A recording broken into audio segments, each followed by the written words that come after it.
1991 সালের 21শে মে রাত ভারতের রাজনৈতিক ইতিহাসের এক ভয়ঙ্কর রাত। সেই রাতে ভারতের প্রাক্তন প্রধানমন্ত্রী রাজীব গান্ধী নিহত হন এক আত্মঘাতী বোমা হামলায়। আজকের ভিডিওতে জানবো কিভাবে এই হত্যাকাণ্ড ঘটেছিল, এর পেছনে কারা ছিল এবং এর পরিণতি কি হয়েছিল। রাজীব গান্ধী ছিলেন ভারতের ষষ্ঠতম প্রধানমন্ত্রী। তিনি ইন্দিরা গান্ধীর পুত্র এবং নেহেরু পরিবারের উত্তরসূরি। 1984 সালে তার মায়ের মৃত্যুর পরই তিনি প্রধানমন্ত্রী হন। তার নেতৃত্বে ভারত আধুনিক প্রযুক্তি ও টেলিকম খাতে বড় উন্নতি করে। তবে তার সরকার জড়িয়ে পড়ে কিছু বিতর্কেও, যেমন বোফোর্স কেলেঙ্কারি, যা তার জনপ্রিয়তা কমিয়ে দেয়। 1991 সালে সাধারণ নির্বাচন চলছিল। রাজীব গান্ধী তখন নির্বাচনী প্রচারণায় দক্ষিণ ভারতে যাচ্ছিলেন। সেই সময় শ্রীলঙ্কায় গৃহযুদ্ধ চলছিল। সরকার বনাম এলটিটিই নামে এক তামিল বিদ্রোহী সংগঠন। ভারত 1987 সালে শ্রীলঙ্কায় শান্তিরক্ষী বাহিনী পাঠায়, যা এলটিটিইর বিরুদ্ধে যুদ্ধ শুরু করে। এর ফলে রাজীব গান্ধীর প্রতি এলটিটিইর মধ্যে গভীর শত্রুতা তৈরি হয়।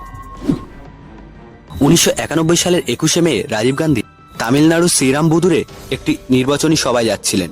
সেখানে একটি বড় জনসভা ছিল, যেখানে অনেক সমর্থক তাকে দেখতে এসেছিলেন। প্রায় রাত 10টা 10 মিনিটে এক তরুণী রাজীব গান্ধীর দিকে ফুলের মালা নিয়ে এগিয়ে আসে। মেয়েটির নাম ছিল ধানু, যিনি এলটিটিই এর সদস্য ছিলেন। তিনি রাজীব গান্ধীর পায়ের কাছে মাথা নত করেন, আর তখনই মেয়েটির শরীরে বাঁধা বিস্ফোরকটি বিস্ফোরিত হয়। তখন সঙ্গে সঙ্গে রাজীব গান্ধী সহ 14 জন নিহত হন। ঘটনাস্থলে মৃত্যু হয় ধানুরও। হত্যাকাণ্ডের পর সিবিআই এর বিশেষ তদন্ত দল তদন্ত শুরু করে।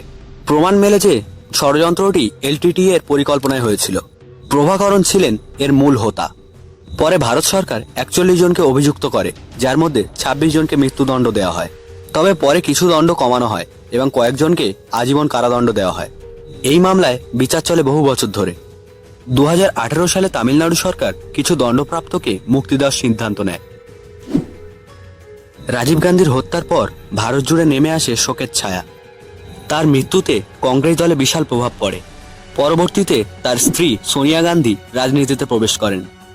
এই ঘটনার পর ভারত সরকার এলটিটিই কে সন্ত্রাসী সংগঠন ঘোষণা করে। 2009 সালে শ্রীলঙ্কায় গৃহযুদ্ধ শেষ হলে প্রভাকরণ ও তার সংগঠন সম্পূর্ণ ধ্বংস হয়। রাজীব গান্ধীর মৃত্যু শুধু একটি রাজনৈতিক হত্যাকাণ্ড নয়, এটি ভারতের ইতিহাসে এক গুরুত্বপূর্ণ মোড় ঘুরিয়ে দেয়। তার স্বপ্ন, উন্নয়ন, আধুনিক ভারতের ভাবনা আজও বহু মানুষ স্মরণ করেন।